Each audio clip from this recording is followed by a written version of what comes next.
ಅತಿಥಿ ಶಿಕ್ಷಕಿಗೆ ಲೈಂಗಿಕ ಕಿರುಕುಳ ಕೊಟ್ಟನ ಪಾಪಿ ಪ್ರಿನ್ಸಿ. ದಲಿತ ಶಿಕ್ಷಕಿಗೆ ಲೈಂಗಿಕ ಕಿರುಕುಳ ನೀಡಿ ಜಾತಿ ನಿಂದನೆ ಮಾಡಿರುವ ಆರೋಪ ಪ್ರಿನ್ಸಿಪಾಲ್ ಮೇಲೆ ಕೇಳಿ ಬರ್ತಾ ಇದೆ.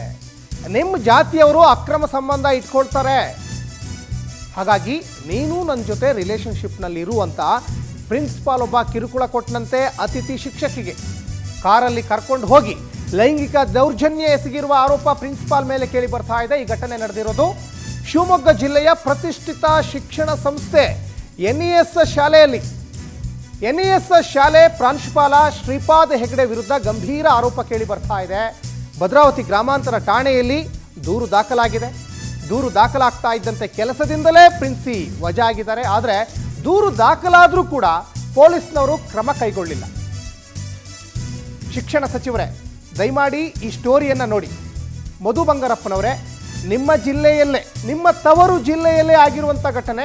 ಹಾಗಾಗಿ ಮಧು ಬಂಗಾರಪ್ಪನವರು ದಯಮಾಡಿ ಇಂತಹ ಸ್ಟೋರಿಯನ್ನು ನೋಡಬೇಕು, ಕಟ್ಟುನಿಟ್ಟಿನ ಕ್ರಮಕ್ಕೆ ಮುಂದಾಗಬೇಕು. ಬರೀ ಸ್ಟೋರಿ ನೋಡೋದಷ್ಟೇ ಅಲ್ಲ, ಕಟ್ಟುನಿಟ್ಟಿನ ಕ್ರಮಕ್ಕೆ ಮುಂದಾಗಬೇಕು.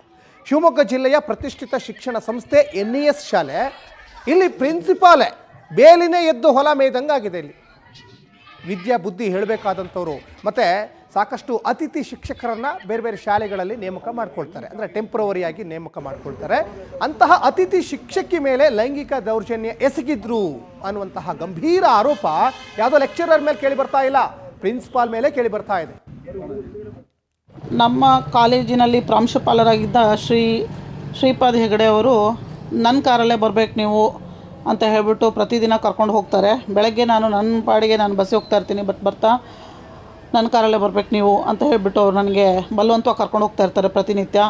ಹಾಗೂ ಒಂದು ದಿನ ಅವ್ರು ನನ್ನ ಮೇಲೆ ದೌರ್ಜನ್ಯ ಮಾಡಲಿಕ್ಕೆ ಪ್ರಯತ್ನ ಮಾಡಿರ್ತಾರೆ. ನಾನು ಅದು ನನಗೆ ಇದೆಲ್ಲ ಹಿಡಿಸಲ್ಲ, ನನಗೆ ಇದೆಲ್ಲ ಇಷ್ಟ ಅಲ್ಲ ಅಂತ ಹೇಳಿದಾಗ, ನಿಮ್ಮ ಜಾತಿಯಲ್ಲಿ ಇದೆಲ್ಲ ತುಂಬ ಇದೆ ಅಂತೆ, ನಿಮ್ಮಲ್ಲಿ ಎಕ್ಸ್ಟ್ರಾ ಅಫೇರ್ ಇರುತ್ತಂತೆ, ನೀವು ಯಾಕೆ ನನ್ನ ಜೊತೆ ಮೂವ್ ಮಾಡಬಾರ್ದು, ಈ ರೀತಿ ಎಲ್ಲ ಮಾತಾಡಿರ್ತಾರೆ.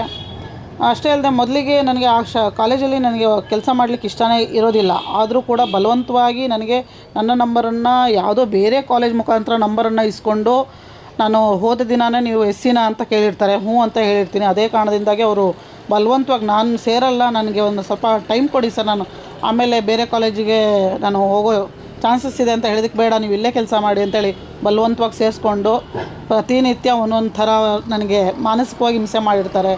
ಮತ್ತು ನನ್ನ ಜೊತೆ ಒಂದು ಸ್ವಲ್ಪ ಸೆಕ್ಷುವಲ್ ಚಾಟ್ ಎಲ್ಲ ಮಾಡಿರ್ತಾರೆ. ಸೊ ಅದಕ್ಕೆ ನಾನು ನಿರಾಕರಿಸಿದ್ದಕ್ಕೆ ಮತ್ತೆ ಮನೆ ಸಹ ಬಂದು ಕಾಲೇಜಲ್ಲಿ ಒಂದಿಬ್ಬರು ಟೀಚರ್ಸ್ ಇದ್ದಾರೆ. ಸೊ ಅವರ ಜೊತೆ ಸೇರಿಕೊಂಡು ನನಗೆ ಚುಡಾಯಿಸೋದು, ಅಥವಾ ಒಬ್ಬ ಪ್ರಿನ್ಸಿಪಾಲ್ ಆಗಿ ಹಾಗೆಲ್ಲ ಮಾಡಬಾರ್ದು, ಬಟ್ ಅವರು ಏನೇನು ಮಾಡಬಾರ್ದು ಎಲ್ಲನೂ ಮಾತಾಡಿದ್ದಾರೆ. ನನಗೆ ರೇಗಿಸಿದ್ದಾರೆ, ಅಣಗಿಸಿದ್ದಾರೆ, ನನ್ನನ್ನು ತುಂಬ ಚುಡಾಯಿಸಿದ್ದಾರೆ. ಅಂದರೆ ನಿಮ್ಮ ಜಾತಿಲಿ ಹಾಗಲ್ವಾ, ಹೀಗಲ್ವಾ, ಬೆನ್ನು ಬಿಟ್ಕೊಂಡಿರ್ತಾರಲ್ವ, ಲಂಗ ಹಾಕ್ಕೊಂಡಿರ್ತಾರಲ್ವ, ಈ ಥರ ಒಂದು ಹಿಂಸೆ. ಒಂಥರ ನಮ್ಮ ಕಾಲೇಜಿನಲ್ಲಿ